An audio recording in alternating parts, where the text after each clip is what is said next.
महाराष्ट्रातलं महायुतीच्या सरकारने ज्या अर्थसंकल्प मांडला तो फक्त घोषणाचा पाऊस होता। महाराष्ट्रामध्ये अजून जवळजवळ 12-13 जिल्ह्यामध्ये पाऊस पडला नाही। जून महिना पूर्ण संपत आला। शेतकरी आभाळाकडे बघतोय, पाऊस केव्हा पडेल, त्यांना दुबार पेरणी करावी लागली।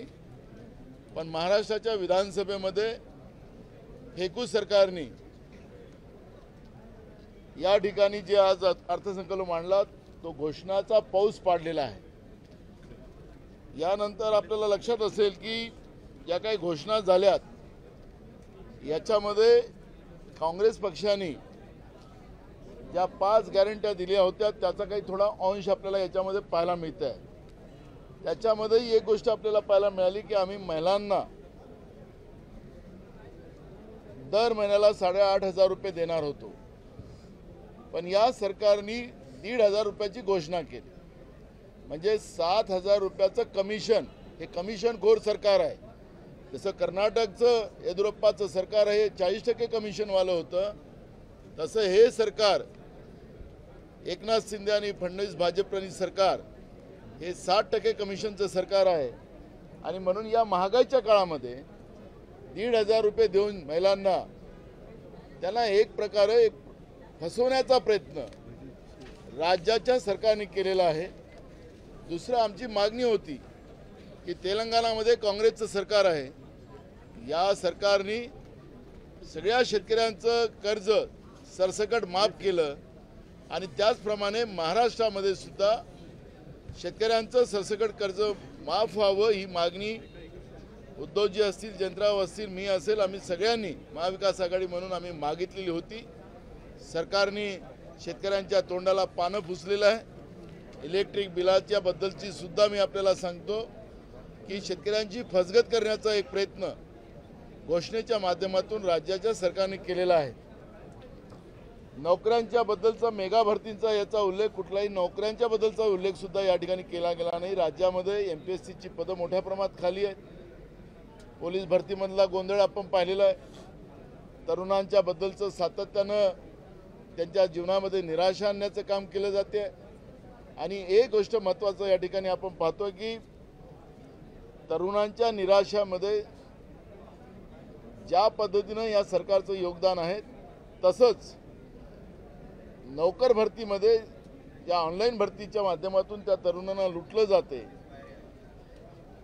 ते आम्ही आता पुढच्या काळात करणार नाही असं कुठलं सांगायला तयार नाही, पण तरुणांना आम्ही लुटू अशा पद्धतीची भूमिका या ठिकाणी आपल्याला पाहायला मिळते। हा पोकळ आणि निवडणुकीचा जुमल्याचं हा अर्थसंकल्प आहे।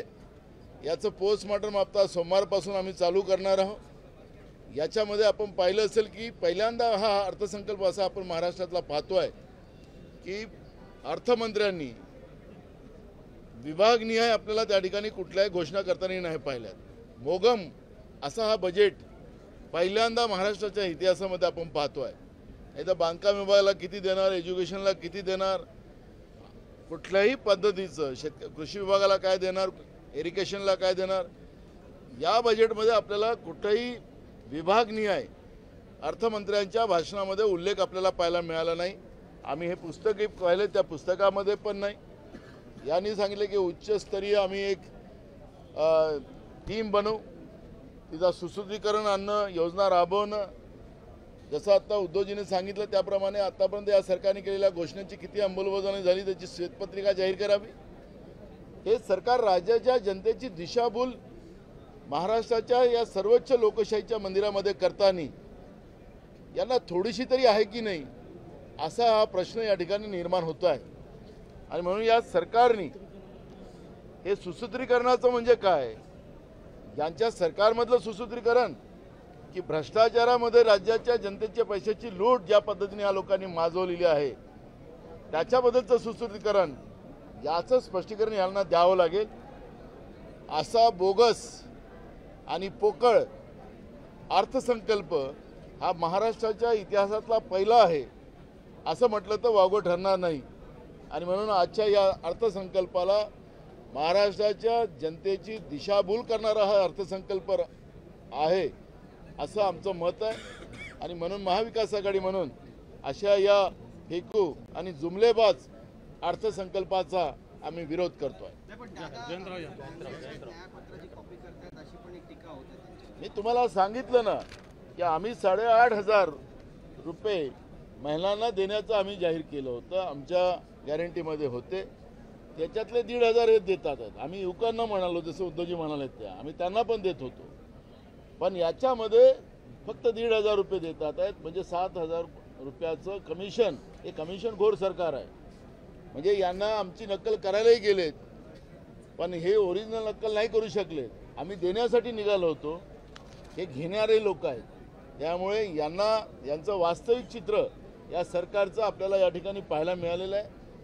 शेतकऱ्यांच्या विद्युत बिलामध्ये सुद्धा मोठा गोंधळ आपल्याला पाहायला मिळणार आहे।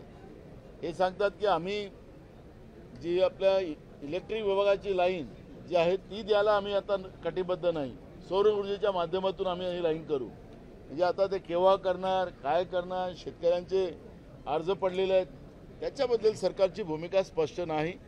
त्याला तरतूद काय त्याबद्दलची भूमिका नाही। मी मगाशी मुद्दाहून सांगितलं की पहिला असा अर्थसंकल्प आहे। आता स्वतः जयंतराव अर्थमंत्री राहिलेले आहेत, ते पण त्याच्यावरचं स्पष्टीकरण सांगतील आपल्याला की विभागनीय आपण अर्थसंकल्प मांडतो, पण या सरकारचं बोगसपणा आपल्याला इथं स्पष्ट होत आहे की हे सरकार विधानसभेच्या माध्यमातून या सर्वोच्च लोकशाहीच्या मंदिरातून महाराष्ट्राच्या जनतेला, महाराष्ट्राच्या जनतेची दिशाभूल करते आहे, असं चित्र आपण पाहतोय। जयंतराव। एबीपी माझा, उघडा डोळे बघा नीट।